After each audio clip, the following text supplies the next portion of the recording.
Friends, ఈ అమ్మాయి Lisa ఉద్దేశపూర్వకంగానే తన హై హీల్స్ పగలగొట్టేస్తుంది. ఆమె పడిపోయినట్టు నాటకం ఆడుతుంది. స్టాఫ్ మెంబర్లు వెంటనే సాయం చేయడానికి పరిగెత్తుకొస్తారు. ఆమె పక్కనే ఉన్న ఒక చెక్క బకెట్ మీద కూర్చుంటుంది. అదే బకెట్ లో $100 కోట్ల విలువైన వస్తువులు ఉంటాయి. సెక్యూరిటీ స్టాఫ్ ఆమెని అక్కడ నుంచి తప్పించమంటారు. కానీ లీసా వెంటనే తన పర్ఫ్యూమ్ బాటిల్ తీసేసి బూటు హీల్ సరిచేసినట్టు నటిస్తూ ఆ చెక్క బకెట్ మీద పర్ఫ్యూమ్ స్ప్రే చేసేస్తుంది. ఎవరికీ అర్థం కాదు ఆమె ఆ బకెట్ మీద మార్క్ పెడుతున్నట్టు. స్టాఫ్ ఆమె బూటు హీల్ సరిచేసి సాయం చేస్తుంటారు. లీసా కూల్ గా అక్కడ నుంచి వెళ్లిపోతుంటారు. అక్కడే బేజారుగా ఉన్న వర్కర్లు ఆ బకెట్ ని ట్రక్ లో ఎక్కిస్తూనే ఉంటారు. ట్రక్ అక్కడ నుంచి బయలుదేరగానే లీసా టీం మోటార్ సైకిళ్ల మీద దాని వెనకాల పడతారు. రాబర్ట్, లీసా స్పోర్ట్స్ కార్ లో ట్రక్ ముందు చేరుకుంటారు. డ్రైవర్ దృష్టి వాళ్ల వైపు తిరుగుతుంది. ఇదే టైంలో మైక్ ట్రక్ వెనకాల నడుస్తూ ఒక సూపర్ స్టంట్ చేస్తాడు. ట్రక్ కింద హ్యాంగ్ అయి స్టీల్ కేబుల్ తో ఫ్లోర్ లో రంధ్రం చేసేస్తాడు. రాబర్ట్ కూడా ట్రక్ వెనకాలకి వచ్చేసి మైక్ కి అంటాడు, స్పీడ్ పెంచు, దూరం తగ్గించు. రాబర్ట్ కార్ హుడ్ మీద ఎక్కి జంప్ చేసి ట్రక్ మీద పడతాడు. మాస్టర్ కి తీసి తాళం తెరుస్తాడు. లోపలికి దూకి పర్ఫ్యూమ్ వాసన వస్తున్న బకెట్ వెతుకుతాడు. బకెట్ దొరికేసరికి ఎలక్ట్రిక్ స్క్రూ డ్రైవర్ తో స్క్రూలు తీసేసి లోపలి బాక్స్ తెరుస్తాడు. అద్భుతంగా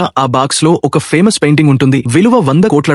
రాబర్ట్ పెయింటింగ్ ని జాగ్రత్తగా తీసి ప్రొటెక్టివ్ కేస్ లో పెడతాడు. తర్వాత మైక్ వైపు పాస్ చేస్తాడు. అతను ట్రక్ కింద దాక్కుని ఉంటాడు. మైక్ పెయింటింగ్ తీసుకునేసరికి ట్రక్ కంట్రోల్ సిస్టమ్ డిసేబుల్ చేసేస్తాడు. నేల మీద పడుకుని సేఫ్ గా అక్కడ నుంచి జారుకుంటాడు. రాబర్ట్ ట్రక్ రూఫ్ వైపు వెళ్లి సన్ రూఫ్ స్క్రూలు తీసి పైకి ఎక్కుతాడు. పారాగ్లైడర్ తో ఎస్కేప్ రెడీ చేసుకుంటాడు. కానీ అంతలో సెక్యూరిటీ కెమెరాలు అతన్ని చూసేస్తాయి. డ్రైవర్ అతన్ని ఆపడానికి బ్రేక్ నొక్కుతాడు. కానీ కంట్రోల్ సిస్టమ్ ఇప్పటికే డ్యామేజ్ అయిపోతుంది. స్పీడ్ తగ్గదు. రాబర్ట్ ఆ హై స్పీడ్ ని ఉపయోగించుకుని గాల్లో జంప్ చేసి పారాగ్లైడర్ తో ఎగిరిపోతాడు.